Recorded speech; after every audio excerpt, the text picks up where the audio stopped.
कसबा बारू के लइकवा ना रंगदार के छौरी।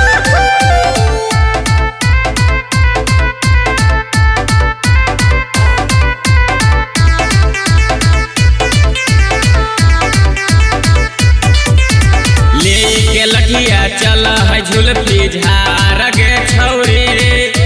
ले के लठिया चल है झुलफी झार के छौरी। झुलफी झार के छौरी कसबा बारू के लइकवा ना हाथी सरंगदार के छौरी।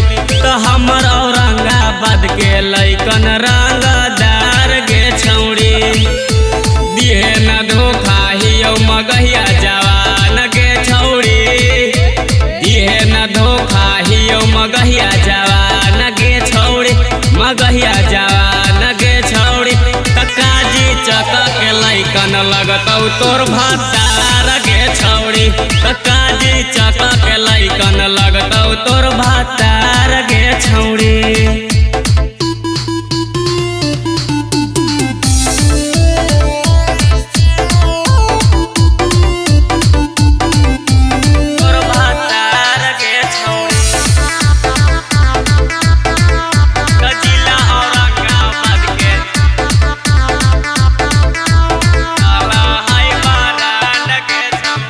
मगहिया के पूरा जबाना कर है गे छौड़ी पुलिस थाना। कर है गे छौड़ी सभे सलाम गे भाग जाए दुश्मन सुनते ही नाम गे। भाग जाए दुश्मन सुनते ही नाम गे। जाना है मगहिया के पूरा जवाना डर है गे छौड़ी पुलिस थाना। कर है गे छौड़ी सभे सलाम गे भाग जाए दुश्मन सुनते ही नाम गे। पगड़िया ऐठी के मुछिया खाड़ गे छौड़ी। पानी पगड़िया ऐठी के मुछिया खाड़ गे छौड़ी।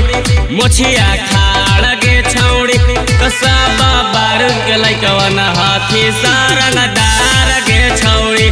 कसबा बारू के लइकवा ना हाथी सरंगदार गे छौड़ी।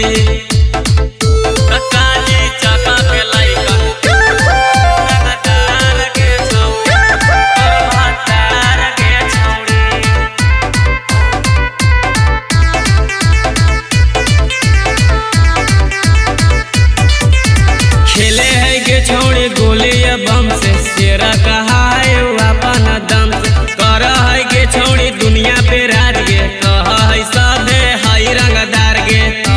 सभे हई रंगदार गे खेले है गे छौड़ी गोली बम से शेरा कहा है अपन दम से। कर है गे छौड़ी दुनिया पे राज गे कह है सभे हई रंगदार गे। दुश्मन के छतिया दे है रोशनमा फार गे छौड़ी। दुश्मन के छतिया दे है रोशनमा फार गे छौड़ी। हा फार गे छौड़ी। जिला औरंगाबाद के चला है बारान गे छौड़ी। जिला औरंगाबाद के चला है बारान गे छौड़ी।